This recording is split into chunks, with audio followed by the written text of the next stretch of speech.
Баршаңызға қайырлы күн. Менің каналыма қош келдіңіздер. Сіздермен Жұлдыз.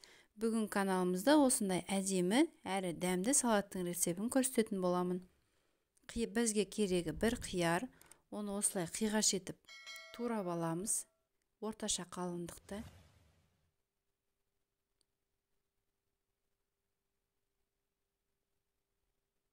Одан кейін осылай орташа қалыңдықта жолақ етіп турап аламыз.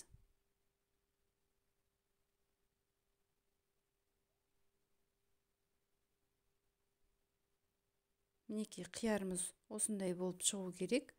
Өте ұсақ емес және өте үлкен емес, орташа көлемдікте турап аламыз.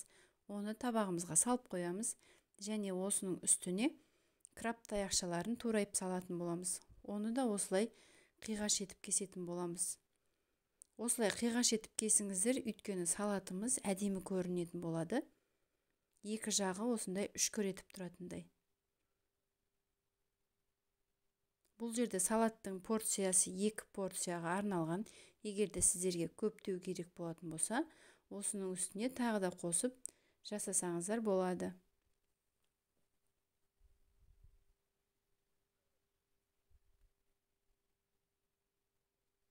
Мінекей таяқшаларымызды турап болдық. Оны да осы қиярдың үстіне салатын боламын. Ендігі турайтынымыз алдын ала пісіріп дайындап қойған жұмыртқа. Екіге ортасынан бөліп, осылай етіп кесіп аламыз бұны да. Үлкендеу қылып кескендеріңіз дұрыс, өйткені жұмыртқа жұмсақ болғандықтан езіліп кетеді. Сондықтан үлкендеу болғаны дұрыс.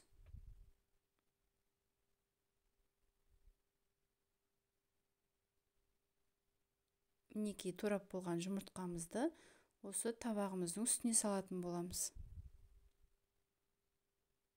Ендігі турайтынымыз алдын ала пісіріп алған, салқындатылған тауықтың сан еті. Егерде сіздерде төс еті болатын болса, төс етінен жасасаңыздар да болады, бірақ ол кішкене құрғақтау болады. Сондықтан осылай сан етінен жасағандарыңыз дұрыс, дәмдірек болады. Оны да осылай ұзыншалатып етіп турайтын боламыз.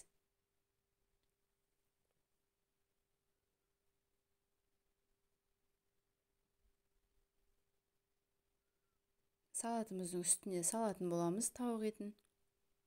Ендігі қосатынымыз кукуруз. Дайын банкідегі жарты банкі кукуруз салатын боламыз. Осының үстіне керегінше майонез қосып араластыратын боламыз. Құрметті көрермен, егерде осы видео ұнаған болса, өз пікіріңізді, лайктарыңызды аямай баса кетіңіздер.